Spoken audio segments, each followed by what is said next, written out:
Hello दोस्तों, कैसे हैं आप लोग। आज तक हम लोगों ने एमटीटी में मशीनिंग ऑपरेशन तक पढ़ाई किया हुआ है और इसके आगे हम लोग पढ़ रहे हैं और कोशिश कर रहे हैं कि आप लोगों को अच्छे समझ में आ रहा हो। और जितना एफर्ट हम लगा रहे हैं उतना आपको भी लगाना पड़ेगा और हमारे साथ चलना पड़ेगा। न तो आगे आपको जाना है न तो पीछे। अगर आप साथ रहोगे तो आपको समझ में भी ज़्यादा आएगा और समझ के साथ साथ आपका एक बहुत ही बेहतर कॉन्सेप्ट बनेगा। ओके, तो हम लोग जो है लेथ मशीन ऑपरेशन के बारे में डिस्कस कर रहे थे। आपको बहुत अच्छे से पता होगा, फर्स्ट ऑपरेशन की बात हमने किया था turning, plain turning. Plain turning में जो आपका टूल का मोमेंट था वो कैसा था? टूल का मोमेंट कैसा था? लॉन्गिट्यूडल। कैसा था? लॉन्गिट्यूडनल, मतलब अनुदैर्ध्य फीड के साथ चल रहा था। और आपने देखा था जब फेसिंग ऑपरेशन हो रहा था तो फेसिंग ऑपरेशन करते वक्त आपने देखा था कि टूल जो है क्रॉस फीड से चल रहा था। इसका मतलब क्या है? Perpendicular direction to the axis of rotation of workpiece. Workpiece के डायरेक्शन के परपेंडिकुलर डायरेक्शन में कौन चल रहा था? आपका टूल चल रहा था। बट टेपर टर्निंग में आपका जो टूल का फीड था वो एंगुलर फीड था। इसका तात्पर्य क्या है कि आपका जो टूल होगा वह 3 फीड के लिए काम कर सकता है, longitudinal feed, cross feed and angular feed. ठीक है, अब हम लोगों ने जो लास्ट टॉपिक तक डिस्कस किया था, हम लोग रीमिंग की बात करेंगे क्योंकि हम लोगों ने बोरिंग तक की बात कर लिया था। ठीक है, तो आज का हमारा जो टॉपिक शुरुआत होगा वो कहाँ से होगा? रीमिंग से होगा। रीमिंग शुरू करने से पहले जरा आप लोग अपने दिमाग पे एक व्यू देखिए, एक ओवरव्यू देखिए अपने दिमाग का कि आपने भी क्या क्या सीखा। पढ़ना अलग है, सीखना अलग है। ठीक है, तो अगर आपने क्या क्या सीखा, अगर मैं आपसे बोलूंगा हेड स्टॉक तो आपके दिमाग में कुछ व्यू ऑटोमेटिक बन जाने चाहिए और वह है कि हेड स्टॉक के अंदर एक स्पिंडल आपको दिखना चाहिए। आपके इन विजुअल्स के थ्रू एक खोखला स्पिंडल आपको दिखना चाहिए और उसके अंदर एक इंटरनल टेपर दिखना चाहिए। उसी इंटरनल टेपर के अंदर कौन सेट हो रहा है? Live centre. और इस सेंटर का जो टेपर है वह कितना है? 1:20, जिसको बोलते हैं मोर्स टेपर। क्या बोलते हैं? Morse taper. और आपने देखा कि जो स्पिंडल की स्पीड है वह कैसी है? Geometrical progression. कैसी है? ज्योमेट्रिकल प्रोग्रेशन, मतलब जीपी। 20 के बाद अगली स्टेप आएगी कितना? 40 के बाद 80 के बाद जस्ट डबल। इसका मतलब है ज्योमेट्रिकल प्रोग्रेशन में स्पीड रहती है। और आप आते हो थोड़ा सा आगे तो आप देखते हो यहाँ से यहाँ तक, इसको बोलते हैं पूरा कैरेज। क्या बोलते हैं? कैरेज। आपके दिमाग में होना चाहिए टूल पोस्ट होता है, उसके नीचे कंपाउंड स्लाइड होता है, कंपाउंड स्लाइड नीचे क्रॉस स्लाइड होता है, क्रॉस स्लाइड नीचे सैडल होता है, सैडल नीचे एप्रन होता है। और जैसे ही आपके दिमाग में एप्रन का नाम आएगा तो आप क्या सोचोगे कि एप्रन के अंदर से 2 रॉड पास आउट होती है। फर्स्ट वन को बोलते हैं क्या? Lead screw. सेकेंड वन को क्या बोलते हैं? Feed rod. आपने देखा लीड स्क्रू, तो लीड स्क्रू में जो थ्रेड बना होता है उसको बोलते हैं एक्मे थ्रेड। डिग्री होती है 29 डिग्री का। अब आपने देखा कि लीड स्क्रू द्वारा ऑटोमेटिक पावर ट्रांसमिट तब होता है जब आप थ्रेडिंग ऑपरेशन करते हो। उसके बाद आपने देखा जो फीड रॉड होता था, फीड रॉड में 2 कनेक्शन था फेदर की के द्वारा। एक वर्म गियर के साथ था, एक आपका किसके साथ था? बेवल गियर के साथ था। वर्म गियर के साथ कनेक्शन जाता है किससे? लॉन्गिट्यूडनल फीड देता है, जबकि आपका बेवल गियर का कनेक्शन जाता है वह किसको देता है? क्रॉस फीड को। इसका मतलब फीड रॉड 2 ऑटोमेटिक फीड दे रहा था। और यह किसकी कहानी थी? एप्रन मैकेनिज्म की। किसकी कहानी थी? एप्रन मैकेनिज्म की। ओके, उसके बाद आपने देखा था क्या? यहाँ पे टेल स्टॉक था, बेसिक सा टेल स्टॉक। टेल स्टॉक के अंदर जो डेड सेंटर था वह क्या था? सीमेंटेड कार्बाइड से हार्डन था। क्यों? क्योंकि जब आपका वर्कपीस को सपोर्ट करता है तो वह टीयर एंड वियर कर जाएगा, उसमें घिसाव आ जाएगा, इसीलिए उसको हार्डन कर दिया जाता है। टेल स्टॉक बेसिकली बहुत लंबे वर्कपीस को सपोर्ट करता है, बट जो बेसिक काम करता है वह as a tool holder. Drill tool पकड़ सकता है, रीमर पकड़ सकता है, टैप पकड़ सकता है। ठीक है, आपने देखा होगा। और इसीलिए हम किसका यूज करते हैं? Tell stock. Tell stock is a tool holder. मैंने बहुत ही क्लियर 2 बातों को बताया था कि जो बेड का वे होता है वह 3 प्रकार का होता है, flat, V and dovetail. Flat, V and dovetail. तो आपने देखा था कि फ्लैट, वी और डबटेल इन तीनों वेज का यूज करता था कौन? सैडल। कौन यूज करता था? सैडल यूज करता था। जबकि आपका टेल स्टॉक केवल फ्लैट का यूज करता था, जिसके कारण हम उसको नट और बोल्ट से टाइट करते थे, नहीं तो क्या होता, ये टिल्ट हो सकता था या गिर सकता था। इसीलिए हम हमेशा टेल स्टॉक को बोल्ट के द्वारा एक स्पेसिफिक पोजीशन पे लाके क्या करते हैं? टाइट कर देते हैं। ओके, तो आपने इतना तो बात में आपको पता ही होगा, बिल्कुल पता होगा और पता होनी चाहिए। अब हमने आगे देखा क्या? Lathe accessories. क्या देखा बेटा? Lathe accessories. तो लेथ एसेसरीज में आपने देखा कि कुछ ऐसे एसेसरीज होते हैं जो कि लेथ मशीन पर हम लगाते हैं स्पेशल पर्पस से। स्पेशल पर्पस से लगाते हैं जिससे कि लेथ मशीन पे जो कार्य करने की एफिशिएंसी होती है वो क्या हो जाती है? इंप्रूव हो जाती है। जैसे चक हो गया आपका, फेस प्लेट हो गया, ड्राइविंग प्लेट हो गया, DOG डॉग या कैरियर हो गया आपका, और आपने मेंडल देखा ही था। ओके, और चक भी देखा था आपने, सेंटर देखा था। इसका मतलब है कुछ ऐसे इक्विपमेंट होते हैं जो कि एडिशनल होते हैं। अब आपने यहाँ पे एक चीज नोटिस किया होगा कि इफिशियंसी तो बढ़ गया, उसके बाद हम लोगों ने अगला जो टॉपिक लिया था ऑपरेशंस। ऑपरेशंस में एक जो सबसे इंपॉर्टेंट ऑपरेशन आता है, चैम्फरिंग ऑपरेशन आता है। कौन सा? चैम्फरिंग। और स्टेप टर्निंग तो आप जानते हो, फिर भी आप लोग यहाँ पे आओ, मैं दोनों यही बता दे रहा हूँ कि चैम्फरिंग ऑपरेशन क्या होता है और चैम्फरिंग ऑपरेशन क्या होता है और स्टेप टर्निंग। यहाँ पे आओ सभी लोग। देखो, अगर यह कोई स्टील का बार है आपका, इस स्टील के बार को आपको कई स्टेप में कटिंग करना है। अगर मान लो इसका जो बेसिक डाया है यह आपका 30 है, ठीक है, बेसिक डाया 30 है, तो आपको करना क्या है? मान लो इसके डाया को बदलना है, तो आप क्या करते हो? इस तरफ के डाया को आप कर देते हो लगभग 10। उसके बाद आपने थोड़ा सा और आगे बढ़ाया,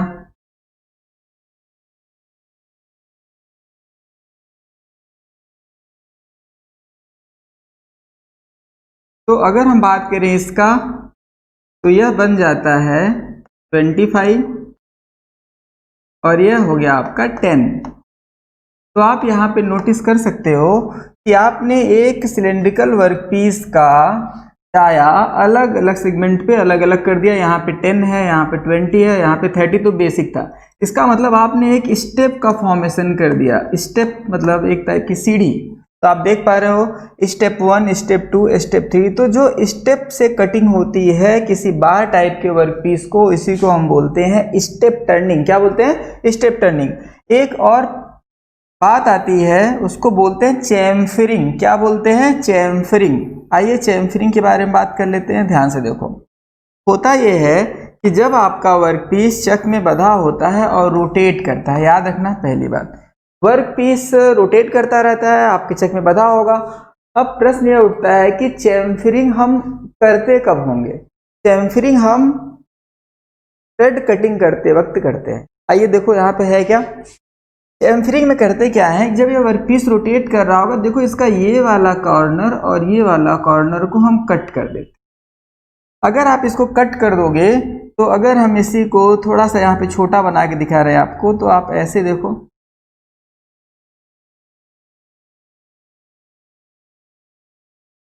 आपका वर्कपीस ऐसा कुछ दिखेगा, कुछ ऐसा दिखेगा। इसका मतलब है आपने इसके शार्प कॉर्नर्स को क्या किया? कट कर दिया। तो आप सोच रहे होंगे कि इस शार्प कॉर्नर को कट करने से क्या फायदा होगा। तो देखो, हम लोग जनरली इसको करते हैं थ्रेडिंग ऑपरेशन करते समय। तो थ्रेडिंग ऑपरेशन करते समय अगर यह बोल्ट है तो इसके ऊपर नट क्या होगा? फिट होगा। तो जब नट फिट होगा तो आपको नट को आसानी से फिट करने के लिए क्या करते हैं? इस डाया को थोड़ा सा छोटा कर दे, जिससे कि वह उसके ऊपर आसानी से सेट हो जाए। और अगर यह कॉर्नर्स चैम्फर्ड नहीं होगा तो उसका नट उसके ऊपर सेट नहीं हो पाएगा। इसका मतलब चैम्फरिंग ऑपरेशन अगर कोई पूछेगा तो क्या होता है? उसके कॉर्नर को, सात कॉर्नर्स को क्या किया जाता है? कट किया जाता है। क्यों किया जाता होगा? ताकि कि इसके अंदर जो है बोल्ट नहीं, नट आसानी से क्या हो जाए? इंसर्ट हो जाए। तो आपने दो ऑपरेशन देख लिए मैनुअली, उसका नाम क्या है? हाँ जी, एक का नाम क्या है? स्टेप टर्निंग, और दूसरे का नाम क्या है? स्टेप टर्निंग, और दूसरे का नाम क्या है? चैम्फरिंग। आते हैं रीमिंग पे, ध्यान से देखो। रीमिंग की बात करते हैं। देखो, सबसे पहले वर्कपीस फोरजा में बंधा हुआ दिख रहा है आपको, बिल्कुल आसानी से दिख रहा होगा। फोरजा चक में यह आपका वर्कपीस है, होल्ड है। आप इस तरफ देखो कि यह आपका टूल टेल स्टॉक है। टूल किस में लगा हुआ है? टेल स्टॉक में। जरा यहां पे देखो, ये थोड़ा सा ऐसे फ्लूट्स बने हुए हैं इसमें, देख रहे हो? थोड़ा सा एंगुलर फ्लूट्स बने हुए हैं। आप जानते हो फ्लूट्स बना होता है ड्रिल के बिट में भी, ड्रिल बिट में भी क्या बना था? फ्लूट्स बना होता है, और उसी फ्लूट से क्या ओवरकम होता है?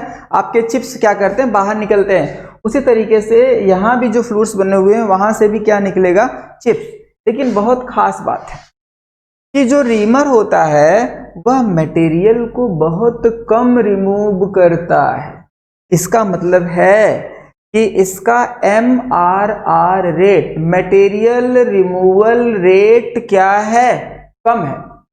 तो याद रखना, ये बहुत कम मटेरियल को निकालता है। तो एक बहुत ही बेसिक बात और बहुत ही जरूरी बात जान लो कि जिस भी टूल का MRR रेट ज्यादा या कम होगा वो डिपेंड करेगा सरफेस फिनिश पे। जो कम से कम धातु को काट के निकालता है, बहुत ध्यान समझना, जो कम से कम मटेरियल को कट करके बाहर रिमूव करता है, उसके द्वारा जो सतह या सरफेस बनता है वह सरफेस फिनिश बेहतर होता है। जो टूल ज्यादा मटेरियल को कट करके बाहर निकालता है उसके द्वारा जो सरफेस बनता है वह उससे रफ बनता है या उससे खुरदरा बनता है। इसका मतलब है, अगर हम एक बात कहें कि MRR रेट अगर ज्यादा है तो सरफेस फिनिश कम होगा, और MRR रेट कम है तो सरफेस फिनिश ज्यादा होगा। सरफेस फिनिश का मतलब जो इसका इंटरनल सरफेस होगा उसकी स्मूथनेस होगी, वह क्या होगा? अच्छा होगा या नहीं होगा।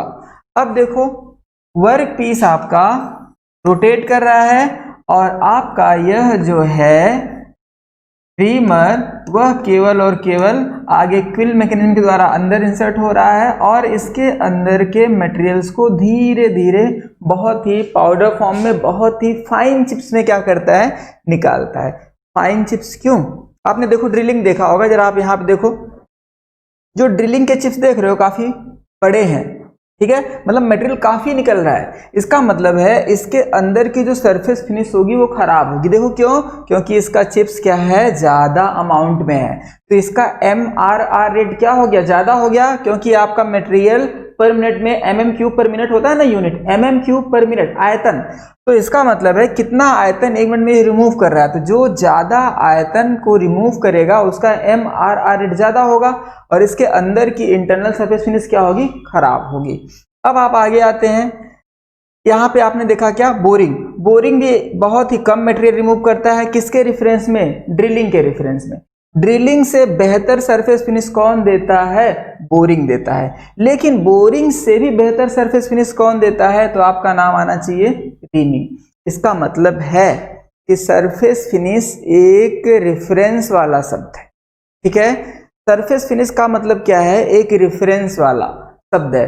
मतलब अगर आप कोई किसी सरफेस को बहुत ही स्मूथ बोल रहे हो तो किसके रेफरेंस में बात कर रहे हो, यह डिपेंड करता है। जैसे हमने कहा कि ड्रिलिंग के द्वारा सरफेस फिनिश अच्छा है, इसका मतलब है निश्चित रूप से मैं बात कर रहा हूँगा कि चीजल से अगर आप किसी भी प्लेट के ऊपर, चीजल हैमर समझते हो ना, जिसको छेनी बोलते हो, अगर आप चीजल से आप किसी भी प्लेट में एक होल बनाए तो उस होल के अंदर का जो खुरदरापन होगा वह बिल्कुल खराब होगा, ठीक है? किसके रेफरेंस में? ड्रिलिंग। अगर वही होल ड्रिल बनाएगा तो उसके अंदर का सरफेस फिनिश अच्छा होगा। इसका मतलब है चीजल के द्वारा जो भी होल बना उससे बेहतर होल किसने बना दिया? ड्रिल ने।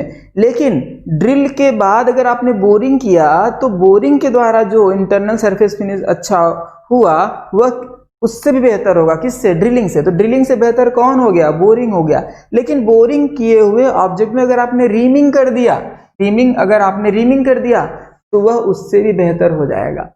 इसका मतलब समझ लो, अगर मैं एक लाइन में बता दूं आपको कि सरफेस फिनिश एक रिस्पेक्टिव टर्म है। थोड़ा सा और आगे चलते हैं, रीमिंग के बाद क्या होगा। अगर मान लो आपने रीमिंग किया, आपने कहा कि हाँ रीमिंग सबसे सरफेस फिनिश अच्छा दे, तो रीमिंग के बाद हमने इंटरनल ग्राइंडिंग कर दिया।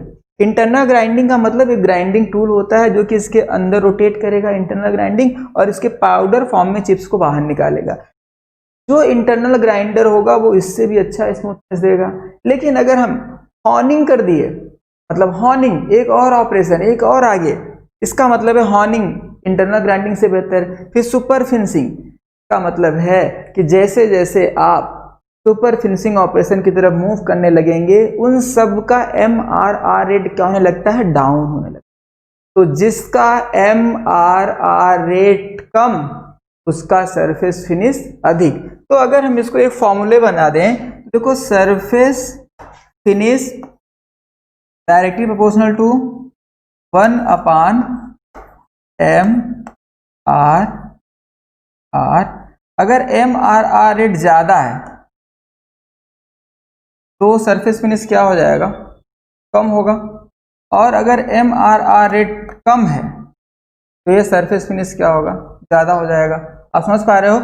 तो सरफेस फिनिश और MRR रेट में ये रिलेशन होता है। और बहुत सारे एग्जाम में ऐसे प्रश्न आए हुए हैं कि अगर MRR रेट ज़्यादा है, अगर यह वैल्यू ज़्यादा है तो निश्चित रूप से यह वैल्यू कम हो जाएगी। मैथमेटिक्स बेसिक 10th स्टैंडर्ड, अगर यह वैल्यू ज़्यादा है तो यह वैल्यू कम हो जाएगी, अगर यह वैल्यू कम है तो यह वैल्यू ज़्यादा हो जाएगी। इसका मतलब सरफेस फिनिश और मटेरियल रिमूवल रेट में इन्वर्स का रिलेशन है, और इसीलिए हमने आपको यहाँ पे बता दिया। आप इसको नोट कर लेना। आगे आते हैं। Reamer are use to the finish drill hole or bore. ठीक है, finish drill holes or bore. एक बात और जान लेना, चाहे रीमिंग ऑपरेशन हो चाहे बोरिंग ऑपरेशन हो, दोनों ऑपरेशन में एक मोस्ट नेसेसरी कंडीशन यह बनती है कि पहले से होल होना चाहिए। इसका मतलब है बोरिंग तभी होगी जब पहले से ड्रिल होगा, और रीमिंग भी तभी होगी जब पहले से ड्रिल हो या पहले से बोर हो। तो रीमिंग कभी भी फर्स्ट होल नहीं बनाता। इसका मतलब है रीमिंग से पहले का ऑपरेशन या तो बोरिंग हो सकता है या तो ड्रिलिंग होगा, जबकि ड्रिलिंग क्या करता है, फर्स्ट बार में क्या बनाता है, होल बनाता है। Quickly and accurately to specified diameter. ठीक है, इसकी एक्यूरेसी अच्छी होती है, सरफेस फिनिश अच्छी होती है। जानते हो क्यों? क्योंकि इसका MRR रेट क्या है, कम है। और अगर MRR रेट कम होगा तो फिनिश क्या होगा, बेहतर होगा। ठीक है, तो आप याद रखना सरफेस फिनिश एक रिस्पेक्टिव टर्म है। आगे चलते हैं बेटा, इधर आओ। मिलिंग। चलिए, मिलिंग को हम लोग जस्ट दूसरे टॉपिक में कवर करेंगे। ठीक है, लेकिन मिलिंग नाम सुन के आपको लग रहा होगा कि मिलिंग मशीन आपने देखा है, बिल्कुल देखा, अपने लैब में देखा होगा। या तो मिलिंग मशीन आपका हॉरिजॉन्टल वाला देखा होगा, या तो वर्टिकल वाला देखा होगा, या तो इंक्लाइन वाला देखा होगा। ठीक है, यूनिवर्सल है, ओमनिवर्सल है, वो हम लोग डिस्कस करेंगे। लेकिन मिलिंग एक ऑपरेशन है। मिलिंग ऑपरेशन के द्वारा किसी भी ऑब्जेक्ट के सतह पे, किसी भी ऑब्जेक्ट के सतह पे हम लोग क्या करते हैं, अलग अलग टाइप के उभार बना सकते हैं या प्लॉट बना सकते हैं। देखो जैसे कि यहाँ पे आप आओ, जैसे आपका यह कोई वर्क पीस है, और अगर आपने इसकी मिलिंग कर दिया तो मिलिंग चलता कैसे है, मिलिंग में होता है कटर, और ध्यान से समझना, यह होता है एक्सिस। देखो है क्या, यहाँ पे कौन सा सेंटर है, लाइव सेंटर, यहाँ पे कौन सा सेंटर है, डेड सेंटर। लाइव सेंटर और डेड सेंटर के बीच में एक स्पिंडल लगाते हैं, जिसको आप आर्बर कह सकते हो, और इसी आर्बर के ऊपर क्या लगा होता है, आपका cutter. Cutter is a multi point cutting tool, याद रखना। अब देखो, मैंने यही बात बोली थी कि लेथ मशीन पर सामान्य रूप से सिंगल पॉइंट कटिंग टूल का यूज होता है, बट देखो आप यहाँ पे कटर लगा रहे हो ना, तो आप बोल सकते हो कि लेथ मशीन पर तो कटर लग रहा है, मतलब multi point cutting tool use हो सकता है, लेकिन यह स्पेशल पर्पस के लिए होता है। ठीक है, लेकिन याद रखना स्पेशल पर्पस के लिए आप कटर, इसको बोलते हैं क्या, मिलिंग कटर, तो बोलेंगे क्या, मिलिंग कटर। अब देखो यह आपका वर्कपीस है और वर्कपीस क्या करेगा, अगर यह क्रॉस करेगा वर्कपीस, ठीक है, थोड़ा सा वर्कपीस और ऊंचा बना दूं, तो ऐसी कंडीशन में क्या होगा कि यह कटर क्या करेगा, इस भाग के अंदर क्या बना देगा, कुछ ऐसा स्लॉट बना देगा और यह स्लॉट पूरे वर्कपीस से बन जाएगा। अगर आप समझ पा रहे हो तो अगर यहाँ पे देखो थोड़ा सा, अगर यह आपका वर्कपीस कुछ ऐसा हो तो यह स्लॉट देख रहे हो यहाँ तक बन जाएगा, ये स्लॉट ऐसे बनता हुआ निकल जाएगा। इसका मतलब है एक बड़े से वर्कपीस में, ठीक है, उसने क्या बना दिया, स्लॉट बना दिया। और मिलिंग के द्वारा हम लोग बनाते हैं गियर्स, क्या बनाते हैं, गियर्स, ठीक है, वो भी स्पर गियर ज्यादा बनता है, क्या बनता है, स्पर गियर। तो हम लोग उसको जिक्र करेंगे, लेकिन अभी हम लेथ मशीन पे हैं और लेथ मशीन में मिलिंग कटर लगता है और मिलिंग कटर किसके ऊपर लगता है, आर्बर के ऊपर, और आर्बर किसके बीच लगता है, लाइव सेंटर और डेड सेंटर के बीच में लगेगा। यह कटर एक भी हो सकता है, दो भी हो सकता है, अगर दो कटर लगा हुआ तो दो जगह स्लॉट बनेगा, आप समझ पा रहे हो। तो इसका मतलब है, याद रखना, आप लेथ मशीन के ऊपर मिलिंग ऑपरेशन भी कर सकते हो। यहाँ पे बहुत ध्यान से देखना, क्योंकि आप लोग ये सोचते भी नहीं होगे कि क्या लेथ मशीन पे मिलिंग हो सकती है। It is the operation to removing metal by feeding the work against, ध्यान से देखना, feeding the work against the rotating milling cutter. अब जो आपका मिलिंग कटर है वह चल नहीं रहा है, वो केवल रोटेट कर रहा है और अपनी जगह पे रुका हुआ है। तो आपका वर्कपीस उसके रेफरेंस में क्या कर रहा है, चल रहा है। जरा पीछे देखो, टूल आपका चल रहा था जबकि वर्कपीस अपनी जगह पे रोटेट कर रहा है। बहुत ध्यान समझना, बेसिक अंतर, कॉन्सेप्ट एकदम हाई रखना, नहीं तो आप समझ में नहीं आएगा। अभी हमने देखा कि वर्कपीस रोटेट कर रहा था, बिल्कुल कर रहा था, और टूल क्या कर रहा था, लीनियर मूवमेंट दे रहा था कि नहीं, मान लो लॉन्गिट्यूडिनल फीड है। बट मिलिंग मशीन में आपने देखा टूल अपनी जगह रोटेट कर रहा है और वर्कपीस में क्या आ रहा है, लीनियर मूवमेंट, मतलब अब वर्कपीस चल रहा है और टूल केवल आपका रोटेट कर रहा है। तो यह इसका एक बेसिक डिफरेंस है, ठीक है। और held into the head stock, ठीक है, हेड स्टॉक के बीच में, हेड स्टॉक और टेल स्टॉक के बीच में बच सकता है या केवल हेड स्टॉक में मान सकते हो। द प्रोसेस इज लिमिटेड, क्यों, क्योंकि इस केवल छोटे वर्क पीस के लिए यूज हो सकता है। और सबसे खास बात इसमें, इस ऑपरेशन को, operation is perform by using lathe milling fixer. इसका मतलब समझो कि लेथ मशीन पे अगर आपको मिलिंग ऑपरेशन करना है तो आपको एक फिक्सर की जरूरत पड़ेगी। उस फिक्सर को क्या बोलते हैं, लेथ मिलिंग, जो कि उसके बेल्ट पे लगा सकते हो या सैडल पे लगा सकते हो, डिपेंड करता है कि आपका वर्क पीस कैसा है। मान लो अगर गियर बनाना है तो दूसरे मेटर से होगा, क्योंकि गियर में पूरा आपका इंडेक्सिंग वाला पार्ट अटैच्ड हो जाता है।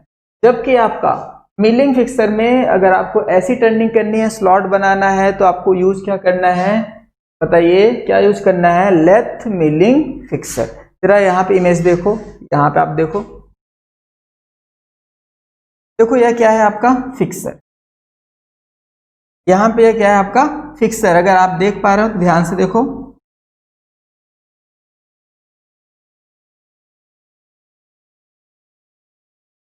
अगर आपने डिप्लोमा किया है तो आपको एक बेसिक चीज तो पता ही होगा, एक जिग होता है और एक फिक्सर होता है, ठीक है। एक क्या होता है, जिग होता है और एक फिक्सर होता है।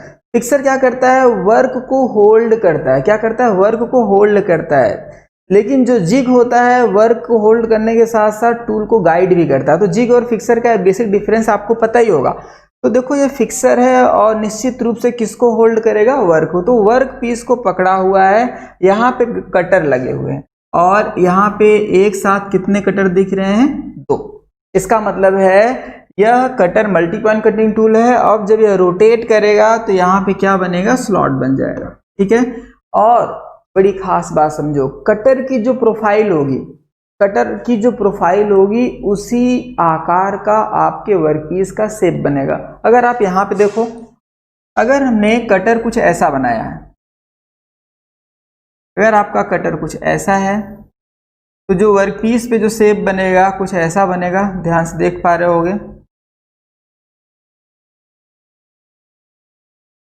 अगर आपका कटर ऐसा है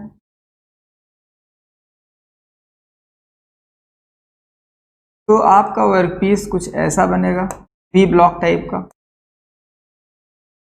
इसका मतलब है जो प्रोफाइल आपके कटर का होगा वही प्रोफाइल से आपका वर्कपीस कटेगा। ये बेसिक बात है, ये आपको पता होगा, और नहीं पता होगा तो आप इन दोनों को चित्र को देख के इमेजिनेशन कर सकते हो। जो प्रोफाइल आपके इस कटर का होगा वही प्रोफाइल का आपका यहाँ पे स्लॉट बनते हैं। तो आप देख पा रहे हो कि लेथ मशीन पे मिलिंग भी किया जा सकता है with the help of milling fixer. किसको लगाते हैं? मिलिंग फिक्सर को। मिलिंग फिक्सर को लगा के आपने वर्कपीस को होल्ड कर दिया और आसानी से ऑपरेशन डन हो गया। ठीक है, अब आपके दिमाग में एक बात आ रहा हो, और वह बात यह है कि जब लेथ मशीन ही मिलिंग ऑपरेशन कर ले रहा है तो मिलिंग मशीन बनाने की जरूरत क्यों पड़ गई? सही बात है कि जब सारे ऑपरेशन अगर मिलिंग लेथ मशीन ही कर ले रहा है तो मिलिंग मशीन की जरूरत ही क्यों पड़ गई? तो इसका जवाब यह है कि जो लेथ मशीन पे मिलिंग ऑपरेशन होगा वह लिमिटेड साइज और लो प्रोडक्शन रेट का, मतलब उत्पादन की दर जो होती है वह कम होती है और टाइम ज़्यादा टेकन होता है, ज़्यादा टाइम लेता है, इसका प्रोडक्शन रेट लो होता है। जबकि जब आप मिलिंग मशीन बनाते हो तो वह स्पेशली उसी वर्क के लिए डिजाइन होता है, इसलिए उसका प्रोडक्शन रेट ज़्यादा होता है। ठीक है, तो मिलिंग ऑपरेशन हो गया। नेक्स्ट आता है ग्राइंडिंग। अब देखो, लेथ मशीन ग्राइंडिंग भी कर लेता है, कभी सोचा आपने? एनीवे, ग्राइंडिंग क्या होता है? ग्राइंडिंग में नाम अगर मैं बोल रहा हूं तो आपके दिमाग में एक बात तो हर विद्यार्थी के अंदर जा रहा होगा, वह यह है कि इसमें एक व्हील होता है और जो कि रोटेट करता रहता है, और रोटेटिंग व्हील के अगेंस्ट हम वर्कपीस को रखते हैं और यह वर्कपीस को जैसे ही टच करता है उसको खुरचना शुरू करता है या कट करना शुरू करता है और उसको स्मूथ कर देता है, या एकदम सरफेस को क्या करता है? फिनिश कर देता है, चमकदार सरफेस बना सकता है। ठीक है, तो यह ग्राइंडिंग का काम होता है। लेकिन ग्राइंडिंग जो व्हील होता है उसमें जो बेसिक इंग्रेडिएंट होता है वह होता है आपका अब्रेसिव पार्टिकल। क्या होता है? Abrasive particle. अब्रेसिव पार्टिकल को किसी सुटेबल बाइंडर में मिलाकर, ठीक है, अब्रेसिव पार्टिकल को किसी सुटेबल बाइंडर में मिला के कॉम्पैक्ट करके सिंटरिंग कर देते हैं, जिससे कि वह डिजायर्ड शेप एंड साइज का बनके व्हील बाहर निकले। इसका एक छोटा सा एग्जाम्पल मैं आपको बता रहा हूं, आपके घर का है। वह एग्जाम्पल है, आप सभी लोग रोटी बनाते हो ना। देखो होता क्या है, सपोज करो दोनों को आप मैच करो, टॉप एंड बॉटम पे दोनों रोटी बनाने जैसा है ग्राइंडिंग व्हील बनाना। देखो कैसे? सबसे पहले हम अब्रेसिव पार्टिकल का पाउडर लेते हैं। अब्रेसिव पार्टिकल क्या होता है? बहुत हार्ड मटेरियल होता है। ठीक है, बहुत हार्ड मटेरियल का आपने पाउडर लिया, तो आपने सपोज किया कि आटा ले लिया, मतलब गेहूं का आटा, और यहाँ पे अब्रेसिव पार्टिकल का पाउडर। ठीक है, दोनों एकदम एक सीक्वेंस में चलने दो, दिमाग में दोनों व्यू को एक साथ चलने दो। देखो कैसे बन जाता है आपका ग्राइंडिंग व्हील। तो जैसे आपने गेहूं का आटा लिया वैसे ही आपने क्या लिया? अब्रेसिव पार्टिकल का आटा ले लिया। बिल्कुल सही, चलो ले लिया। उसके बाद आपने अगला स्टेप क्या किया? आपने अगला स्टेप किया कि उस आटे में पानी मिलाया। सेम उसी पैटर्न में आपने अब्रेसिव पार्टिकल वाले पाउडर में क्या मिला दिया? सुटेबल बाइंडर, मतलब ग्लू टाइप का एक केमिकल होगा जो कि ग्लू टाइप का होगा, और जब आप अब्रेसिव पार्टिकल में वो बाइंडर मिला दोगे तो अब्रेसिव पार्टिकल आपस में क्या हो जाएंगे? अटैच्ड हो जाएंगे। जैसे आपने आटे में पानी डाला तो आप देखते हो आटे के जो पाउडर होते हैं आपस में अटैच्ड होके एक साथ एक अलग संरचना बना लेते हैं। आटा और जो आटा गूथा हुआ है दोनों में अलग कंस्ट्रक्शन है, उसका अलग है, इसका अलग है। ये पाउडर फॉर्म का ये एक पूरा ऑब्जेक्ट टाइप हो जाता है। अब क्या होता है, फिर आप क्या करते हो? उस आटे में से कुछ टुकड़े को तोड़ के रखते हो और उसको प्रेस करते हो।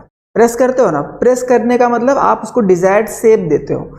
रोटी बनाना है या पराठा, तो इसका मतलब है आप समझ पा रहे हो कि उसको किस डिजाइन में उसको करना है, तो आप क्या करते हो, उसको डिजाइन करके प्रेस करते हो सेम टू सेम। तो जब आपने अब्रेसिव पार्टिकल में बाइंडर मिलाया और जब बाइंडर मिलाया तो बाइंडर के बाद आपने अब्रेसिव पार्टिकल को लिया एक डिजायर्ड शेप में और उसके बाद आपने उसको क्या किया, कॉम्पैक्टिंग किया। क्या किया, कॉम्पैक्टिंग किया। और जब कॉम्पैक्टिंग किया तो अब अगला स्टेज क्या है, आपने रोटी को बना दिया, एक शेप उसका भी दे दिया और आपने इसको भी शेप दे दिया। उसके बाद दोनों को आप कहाँ रखते हो, एक को तवे पे रखते हो, एक को सिंटरिंग के लिए। सिंटरिंग भी एक टाइप का ओवन होता है या भट्टी होता है जिसमें कि वह उसको डाल देते हैं अब्रेसिव पार्टिकल वाले उस शेप को। और रोटी भी किस पे आती है, तवे पे। तो तवे पे गर्म होके वह सॉलिड हो जाती है और उसका एक डेफिनेट पैटर्न का शेप हो जाता है। सेम टू सेम सिंटरिंग के बाद भी अब्रेसिव जो ग्राइंडिंग व्हील है उसका एक शेप बन जाता है। तो सेम टू सेम देखो, अब्रेसिव या ग्राइंडिंग व्हील का बनना रोटी के बनने के बराबर मान सकते हो। यह बेसिक आपके जनरल लाइफ का एग्जांपल है। तो ठीक है, ग्राइंडिंग पढ़ने से पहले आप जरा यहाँ पे देखो, यहाँ पे आप देख पा रहे होगे कि यह जो ग्राइंडिंग व्हील है आधा कटा हुआ दिख रहा है और यहाँ पे जूम किया गया है और इस जूम वाले पार्ट में अब्रेसिव पार्टिकल जो ब्लैक ब्लैक कलर के दिख रहे हैं, इसको अगर और जूम किया जाए देखो कुछ ऐसा बनता है। आप यहाँ पे आओ, सभी लोग ध्यान से देखो इधर। अब जरा यहाँ पे ध्यान से देखो, अब्रेसिव पार्टिकल ये रहा, ओके। उसके बाद देखो ब्लैक ब्लैक लाइंस बनी हुई है ना। इसका मतलब क्या है, इसका मतलब है कि एक अब्रेसिव पार्टिकल को दूसरे अब्रेसिव पार्टिकल से यह बॉन्ड ने क्या किया है, इसको हम बोल सकते हैं क्या, बॉन्ड। इस बॉन्ड ने क्या कर रखा है, एक अब्रेसिव पार्टिकल को दूसरे अब्रेसिव पार्टिकल से जुड़ा हुआ है। तो यह है बॉन्ड और इसकी स्ट्रेंथ होती है, बोलो हम लोग ग्राइंडिंग टॉपिक में पढ़ेंगे। तो देखो यहाँ पे अब्रेसिव पार्टिकल है, यहाँ भी अब्रेसिव पार्टिकल है और यहाँ भी। आप थोड़ा सा इधर देखते हैं, मान लो 1 सेकेंड एंड थर्ड, ये 3 अब्रेसिव पार्टिकल हैं, ठीक है। तीनों एक दूसरे से जुड़े होंगे किसके द्वारा, बॉन्ड के द्वारा, ठीक है। तीनों बॉन्ड के द्वारा जुड़े होंगे। अब आप यहाँ पे देखो, इसके अंदर का जो गैपिंग है इसको बोलते हैं पोरोसिटी। क्या बोलते हैं इसको, पोरोसिटी, मतलब संरंध्रता। क्या बोलते हैं इसको, संरंध्रता। और यह क्या है आपका, अब्रेसिव पार्टिकल। अब्रेसिव पार्टिकल का मतलब है अपघर्षक कण। तो एक्चुअली यही कटिंग का काम करता है जिसका नाम है सिंगल पॉइंट कटिंग टूल। अरे यही अब्रेसिव पार्टिकल डायरेक्ट इन्वॉल्व होता है कटिंग एक्शन में। तो यही अब्रेसिव पार्टिकल क्या है, सिंगल पॉइंट कटिंग टूल जो कट करने में इन्वॉल्व होता है। इसी तरीके से इसके बगल में भी होगा। अब आप ध्यान से देखो, इस पूरे ग्राइंडिंग व्हील में बहुत सारे अब्रेसिव पार्टिकल। इसका मतलब है एक सिंगल पॉइंट हो गया, यह एक सिंगल पॉइंट हो गया। इसका मतलब इसी तरीके से बहुत सारे सिंगल पॉइंट कटिंग टूल होंगे इसके पेरीफेरी पे। इसका मतलब है ग्राइंडिंग व्हील भी क्या है, मल्टी पॉइंट कटिंग टूल। क्यों, क्योंकि एक abrasive particle single point cutting tool की तरह काम कर रहा है। तो बहुत सारे अब्रेसिव पार्टिकल हैं, इसीलिए यह भी किस टाइप का टूल हो गया, मल्टी पॉइंट कटिंग टूल। कैसा हो गया, मल्टी पॉइंट कटिंग टूल। अब यह हो गया बेटा पोरोसिटी। देखो होता क्या है, मैं आपको बता दूं, यह आगे ही बताएंगे, फिर भी समझ लो होता क्या है। जब यह वर्कपीस की क्या होती, फिनिशिंग होती रहती है, तो आप कभी ध्यान से देखे होंगे तो यह वर्कपीस जो चिप निकलता है पाउडर फॉर्म में निकलता है। तो यह पाउडर उड़ता रहता है और यह पाउडर का डिपॉजिट इसके बीच में होता है, ठीक है। इस पाउडर का डिपॉजिट इसकी पोरोसिटी में हो जाता है। तो जब पाउडर डिपॉजिट हो जाएगा, टेम्परेचर ज़्यादा होता है तो क्या करता है, एक दूसरे से आपस में जुड़ जाता है। और अगर यह जुड़ गया तो क्या होता है कि यह टूटता नहीं, अब्रेसिव पार्टिकल टूटता नहीं। अब्रेसिव पार्टिकल को टूटना भी जरूरी है, हम आगे के टॉपिक में जिक्र करेंगे। तो इसी पाउडर्स को रिमूव करने के लिए एक ऑपरेशन किया जाता है जिसका नाम है ड्रेसिंग। क्या बोलते हैं उसको, ड्रेसिंग। ड्रेसिंग तो चोट लगने पर भी किया जाता है, बट एक ड्रेसिंग हमारे इंजीनियरिंग में भी होता है जो कि ग्राइंडिंग व्हील की होती है, ओके। तो अब ये थोड़ा सा ग्राइंडिंग व्हील के बारे में हल्का सा आपको मैंने नॉलेज दिया। ठीक है, ग्राइंडिंग व्हील के बारे में हल्का सा नॉलेज दिया, क्यों? क्योंकि यहाँ पे है। अब आप देखते हो कि क्या लेथ मशीन पे ग्राइंडिंग कैसे हो सकती है, तो पढ़ते हैं। Both internal and external grinding can be done on a lathe by using, underline कर लो, बहुत इंपॉर्टेंट, टूल पोस्ट ग्राइंडर। क्या नाम है? Tool post grinder. जिस तरीके से आपने मिलिंग में लगाया था मिलिंग फिक्सर, और यहां पे आपने क्या लगाया? Tool post grinder. क्या लगाया? Tool post grinder mounted on the cross slide. याद रखना, इसके ऊपर माउंटेड है क्रॉस स्लाइड। इसके ऊपर माउंटेड है cross slide. The work piece is held between the centre. अब यहां पे ध्यान से देखो कि वर्क पीस को हम सेंटर में पकड़ रहे हैं, जबकि आपका ग्राइंडर कहां पे लगा हुआ है? क्रॉस स्लाइड पे। ठीक है, तो ग्राइंडर किसके ऊपर लगा हुआ है? क्रॉस स्लाइड पे, और वर्क पीस आपका सेंटर में। अब feed to the rotating grinding wheel is given by moving carriage. Depth of cut is adjust by the cross slide. देखो आगे, पहले इमेज देख लो, एक बार दिमाग में आ जाएगा। यहां पे देखो, इस तरफ देखो सभी लोग, यह आपका क्या है? चक है, 3 या चक दिख रहा है, 1 2 एंड 3। चलो 3 या चक में यह आपका वर्क पीस है, जो कि क्या है? माउंटेड है। चलिए ठीक है, और रोटेट कर रहा है, कोई दिक्कत नहीं है। देखो यह है ग्राइंडर, और इस ग्राइंडर को इन्होंने किसके ऊपर लगा रखा है? क्रॉस फीड के ऊपर। किसके ऊपर लगा रखा है? Cross feed. इसका मतलब आपको लग रहा होगा कि सबसे ऊपर तो टूल पोस्ट था, बिल्कुल सही बात है। उसके नीचे कंपाउंड रेस्ट था, बिल्कुल सही बात है। उसके नीचे क्रॉस स्लाइड था। अगर क्रॉस स्लाइड के ऊपर लगाना है तो उसके ऊपर तो पहले से कंपाउंड रेस्ट है। इसका मतलब सबसे पहले आप क्या करोगे? टूल पोस्ट को बाहर करोगे, कंपाउंड रेस्ट को बाहर, क्योंकि सब अलग अलग हो जाते हैं, सब डिसएंगेज हो जाते हैं। तो आप टूल पोस्ट को बाहर कर दिए, आप कंपाउंड रेस्ट को बाहर कर दिए, फिर क्या बचा? Cross slide. अब क्रॉस स्लाइड के ऊपर आप क्या लगा दो? Tool post grinder. यही है टूल पोस्ट ग्राइंडर। अब देखो एग्जाम का प्रश्न कि हाँ, उस प्रश्न पूछा गया था कि ग्राइंडिंग मशीन का अल्टरनेटिव कौन सा मशीन है। इसका मतलब है कि ऐसा कौन सा मशीन है जो ग्राइंडिंग मशीन न होने पर भी ग्राइंडिंग कर सकता है। नाम क्या है इसका? Lathe machine. इसका मतलब है ग्राइंडिंग मशीन का अल्टरनेटिव बन के कौन है? लेथ मशीन है। तो लेथ मशीन पे ग्राइंडिंग होती है with the help of tool post grinder. क्या बोलते हैं उसको? Tool post grinder. अब ध्यान से देखो, अब मान लो इसको इस तरीके से मूवमेंट करना है। अगर यह इस तरीके से मूवमेंट करेगा तो इस मूवमेंट को नाम बताओ, क्या बोलोगे? वर्क पीस की एक्सिस के पैरेलल चल रहा है तो क्या बोलोगे? जरा बोल के दिखाओ, क्या बोलोगे? Longitudinal feed. क्या बोलोगे? Longitudinal feed. अब आपको डेप्थ ऑफ कट बढ़ाना है, तो डेप्थ ऑफ कट हम हमेशा किससे देते थे? क्रॉस स्लाइड से। क्यों? क्योंकि क्रॉस स्लाइड से आपका टूल वर्कपीस में पेनिट्रेट होता था। तो आप यहाँ पे देखो, जब क्रॉस स्लाइड चलाओगे तो यह जो ग्राइंडर व्हील है वो थोड़ा सा अंदर की तरफ शिफ्ट होगा, और जब अंदर की तरफ शिफ्ट होगा तो इसका मटेरियल का जो रिमूव करने का डेप्थ होगा वो बढ़ जाएगा। इसका मतलब देखो कि आपको डेप्थ देने के लिए किस व्हील का यूज करना है? Cross feed. जबकि कट करने के लिए पूरे वर्क पीस को कौन सा फीड देना है? Longitudinal feed. लॉन्गिट्यूडनल पूरा कैरेज आपका left to right, right to left, और इस पूरे प्रोसेस को बोलेंगे लॉन्गिट्यूडनल फीड। यहां पे आओ, देखो वही लिखा है, feed to the rotating grinding wheel is given by moving carriage. Okay, समझ पा रहे हो?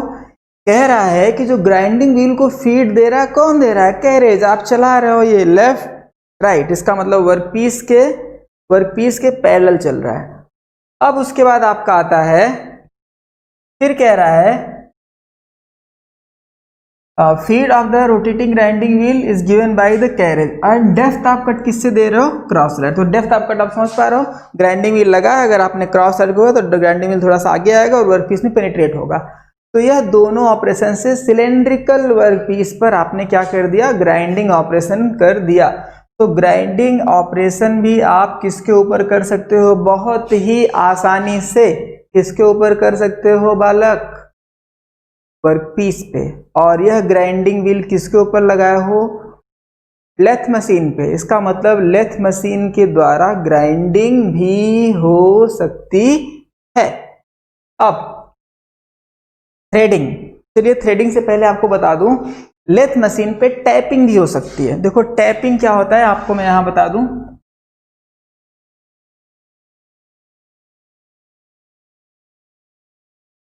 देखो टैप, आपने कभी टैप देखा होगा लैब में, मेट्रोलॉजी लैब में, नहीं भी देखा होगा तो मैं आपको यहाँ पे दिखाऊंगा।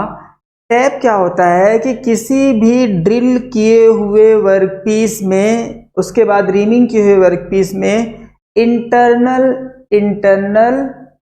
थ्रेड बनाने के, इंटरनल थ्रेड बनाने के लिए, आंतरिक चूड़ी बनाने के लिए टैपिंग का यूज किया जाता है। और टैपिंग भी आप लेथ मशीन पे कर सकते हो, ठीक है, टैपिंग भी आप लेथ मशीन पे कर सकते हो। लेकिन टैप के द्वारा हम लोग जो सबसे ज़्यादा यूज करते हैं टैप रिंच का, मैनुअल थ्रेडिंग करते हैं टैप के द्वारा। लेकिन आप मशीन के द्वारा भी टैपिंग कर सकते हो। इसका मतलब है कि आपने लेथ मशीन पे बहुत सारे ऑपरेशन किए। फर्स्ट वन आपने क्या किया, प्लेन टर्निंग, स्टेप टर्निंग, ठीक है। उसके बाद आपने क्या किया, फेसिंग किया, फिर आपने नर्लिंग किया, चैम्फरिंग किया, ठीक है।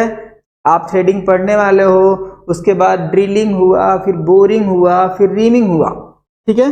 एक छोटी सी बात और जान लो, टैपिंग क्या होता है। सबसे पहले यहाँ पे एक ऐसे शेप का हेड होता है और यहाँ पे कुछ ऐसे थ्रेड्स बने होते हैं। तो 3 टाइप के टैप होते हैं। यह आपका होमवर्क है, इन तीनों टाइप के टैप का नाम आपको फाइंड करना है।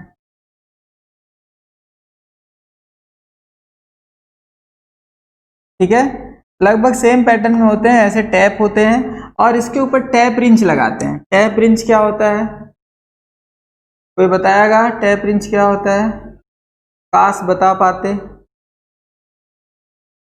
चलिए देखो टैप रिंच क्या होता है, कुछ ऐसे और कुछ ऐसे। यहाँ पे 2 हैंडल होते हैं, यहाँ पे नर्लिंग होता है,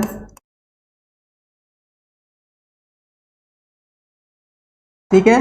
तो टैप रिंच क्या करता है, इसको होल्ड करता है और आप टैप रिंच को ऐसे से घुमाते हो। तो जब घुमाओगे तो यह रोटेट करेगा। और मान लो यहाँ पे कोई वर्कपीस है और पहले से कोई ड्रिल है, इसका मतलब शर्त इसमें क्या है कि इसमें पहले से ड्रिल होना चाहिए। तो पहले से ड्रिल हुए वर्कपीस के अंदर यह क्या बनाता है, इंटरनल थ्रेड।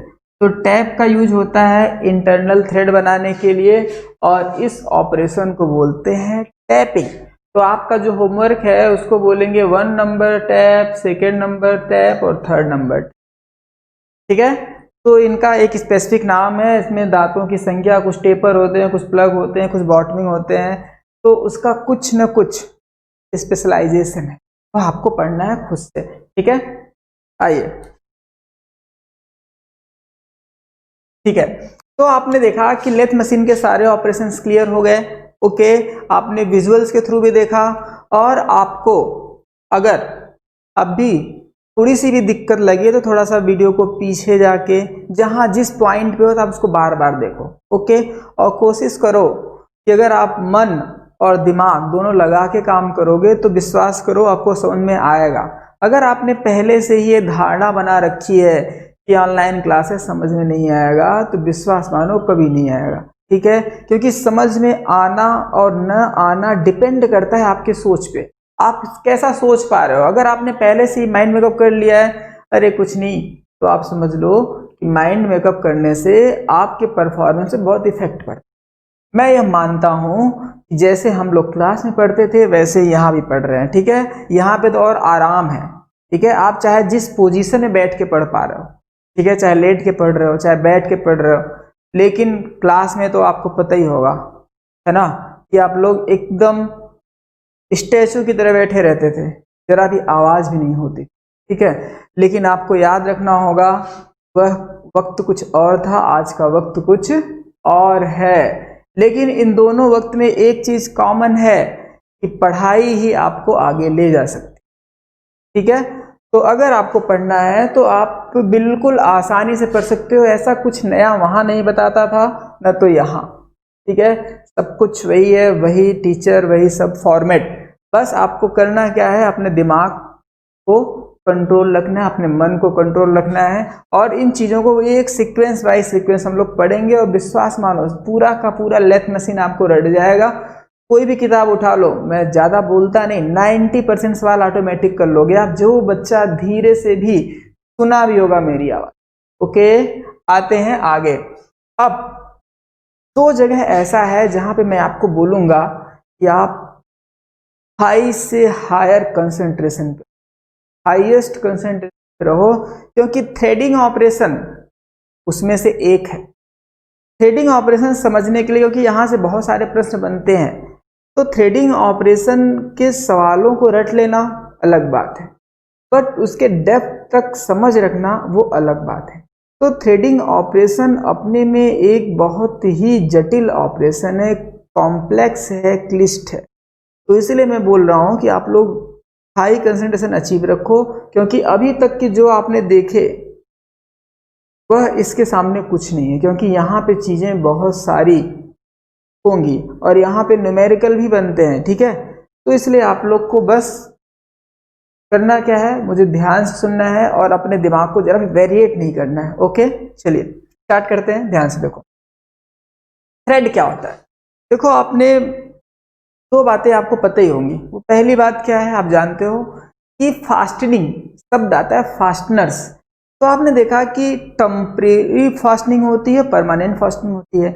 अगर दो ऑब्जेक्ट को जोड़ना है, अगर आपने वेल्डिंग से जोड़ दिया परमानेंट हो गया, लेकिन अगर नट बोल्ट से जोड़ दो टेम्परेरी फास्टनिंग हो गई। तो फास्टनिंग करने का जो टेम्परोरी आपका आइडिया है वह है थ्रेड। तो थ्रेड में आप क्या करते हो, नट को टाइट करते हो, तो उस थ्रेड के ऊपर नट क्या करता है, फॉरवर्ड एंड बैकवर्ड चलता है, और ऐसे कंडीशन में वह किसी भी वर्क पीस, किसी भी स्ट्रक्चर को क्या करता है, लॉक करता है, अनलॉक करता है। तो थ्रेडिंग बहुत ही इंपॉर्टेंट है। यहाँ से इंटरव्यू से लेके, टाइप ऑफ थ्रेड से लेके, इंटरव्यू से लेके आपके लेथ मशीन के टॉपिक तक बहुत सारे क्वेश्चन बनते हैं। तो आपको क्या करना है, ध्यान से देखो, एकदम बेसिक जीरो लेवल से चल रहे हैं। देखो, a thread is a uniform helical groove. Thread actual में क्या होता है, यूनिफॉर्म हेलिकल ग्रुप, ठीक है। Cut inside a cylindrical work, ठीक है, cut inside a cylindrical work. इसका मतलब क्या हो गया, दिमाग लगाओ, अगर किसी सिलेंड्रिकल वर्क के अंदर की तरफ थ्रेड कट गया तो इंटरनल थ्रेड हो गया। तो देखो, नट और बोल्ट आपके दिमाग में होना चाहिए, नट और बोल्ट। चलिए जरा आप देख पा रहे होंगे, यह नट है या बोल्ट? हाँ जी, कौन कह रहा है नट है?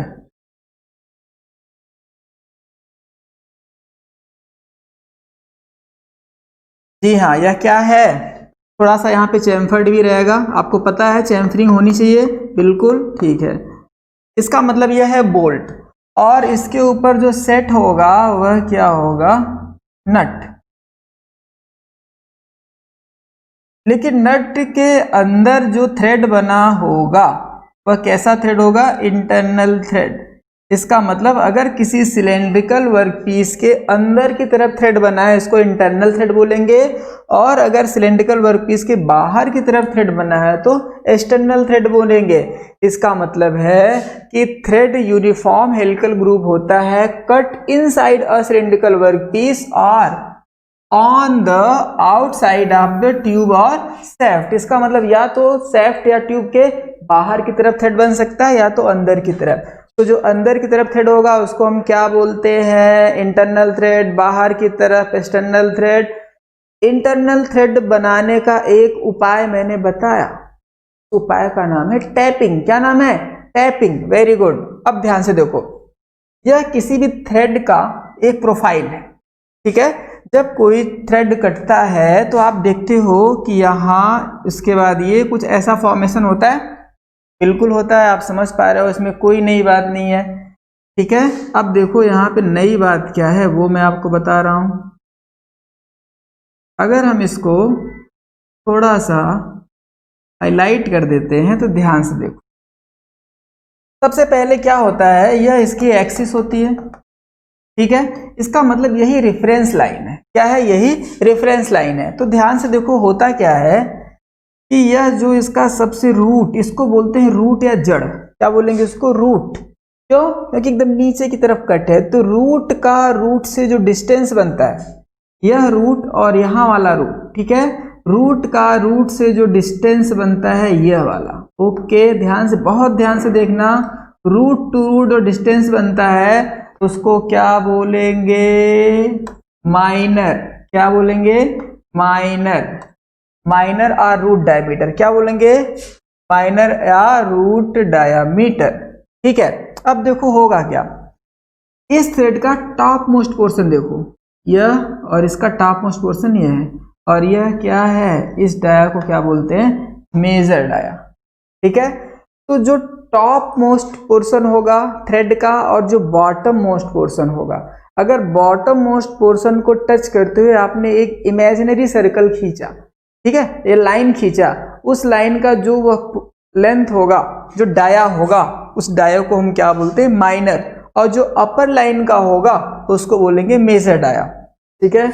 बहुत इंपॉर्टेंट प्रश्न है, आरआरबी जेईई एग्जाम में आया हुआ है कि किसी भी थ्रेड का जो डाया किस डाया से निर्धारित होता है? Major dia, minor dia, pitch circle diameter, किससे?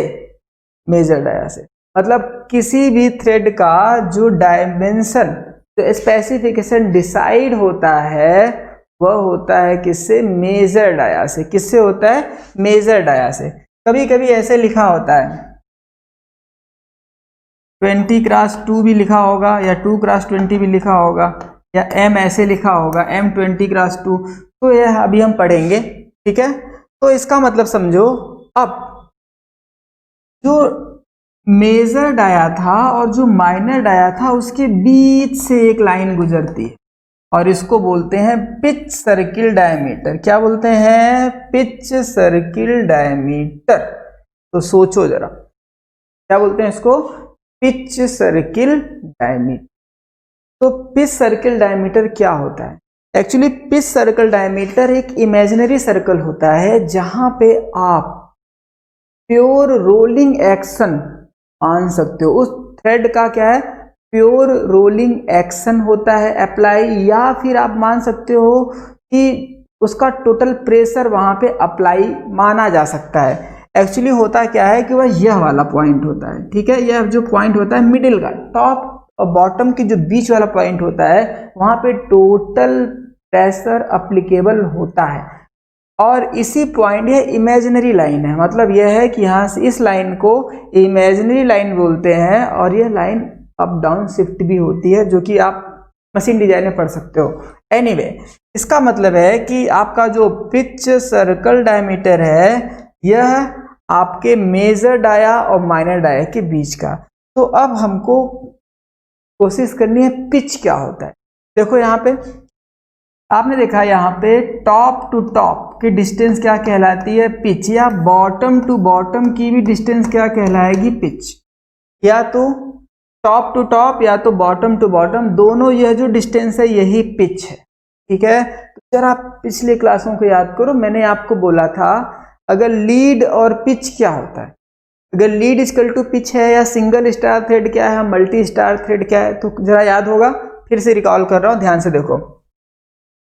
जब लीड और पिच बराबर होगा, लीड का मतलब इधर देखो कि आपने इस नट को पूरा का पूरा 360 रोटेट कराया, आपने अगर इसको 360 रोटेट कराया और यहाँ पे नट आपने लगा दिया, ठीक है, नट आपका यहाँ पे लग गया और कितना डिग्री घूम गया, 360 डिग्री, और 360 डिग्री में यह कितना आगे बढ़ा, 1p, 1p का मतलब एक पिच के बराबर। अगर इसके रोटेशन में कितना ऊपर चढ़ा, 1 पिच, अगर 1 पिच के बराबर ऊपर ट्रेवल कर रहा है तो उसको बोलेंगे लीड इक्वल टू पिच या सिंगल स्टार्ड थ्रेड। तो यह है आपका पिच। तो याद रखना किसी भी चूड़ी के लिए पिच बहुत ही इंपॉर्टेंट फैक्टर होता है, मेजर डाया भी, और इसके बीच का एंगल भी, आप यहाँ से इसके फ्लैंक के बीच का एंगल होता है, तो यह कौन सा एंगल होगा, यह देखो यह फ्लैंक है, यह इसको इधर जाने दो, इसको इधर आने दो, तो यह एंगल जो बनेगा वो क्या होगा, एंगल थीटा, यही कौन सा होगा, थ्रेड का एंगल होगा। एक बात समझो, थ्रेड के एंगल में आपने देखा था एक्मे थ्रेड का एंगल कितना था, 29 डिग्री, और एक्मे थ्रेड कैसा था, सिंगल स्टार्ट थ्रेड, कैसा है, single start thread. Okay, single start thread हो गया आपका, और यह आपका हो गया एक्मे थ्रेड, और थ्रेड का स्पेसिफिकेशन भी हो गया। आगे आते हैं यहाँ पे, थ्रेड बहुत प्रकार के होते हैं, ध्यान से देखो, इसको लिखने का तरीका, लोगों को पायलट टाइप के छोटे एग्जाम में आ जाते हैं। M40x2 इसका मतलब क्या है, देखो M40 का मतलब है, क्योंकि किसी भी, जैसे आपने लेथ मशीन का स्पेसिफिकेशन देखा था ना, उसी तरीके से ये स्पेसिफाइड कर रहा है किसी भी थ्रेड को, कह रहा है कि M40 इसका मतलब है भाई साहब मेजर डाया 40 है, ठीक है, मेजर डाया कितना है, 40 है। क्लास 2 इसका मतलब है जो पिच है उसका कितना है, 2 mm, ये mm में ही होते हैं, ठीक है, ये कैसे होते हैं, mm में, तो मेजर डाया 40 mm, तो पिच कितना, 2 mm। ओके, तो आप यह लिखने का एक तरीका है, आप यहाँ पे भी देख सकते हो। तो मेट्रिक थ्रेड का जो एंगल होता है वह कितना होता है, 60 डिग्री। बहुत इंपॉर्टेंट प्रश्न है, बेसिकली बहुत जगह पूछा गया है, आप समझ पाएंगे जब आप इसको सॉल्व करेंगे इसके पेपर को। Metric thread 60 degree, English V thread की जो वैल्यू होती है 55 डिग्री होती है। ये दोनों बातों को आपको याद रखना है। अब देखो, थ्रेड दो टाइप की होती हैं, एक राइट हैंड थ्रेड होती है, एक लेफ्ट हैंड थ्रेड होती है। अब आपको लग रहा होगा ये क्या मामला है, तो आप कभी कभी कुछ ऐसे जगह पे चूड़ियां देखते होंगे।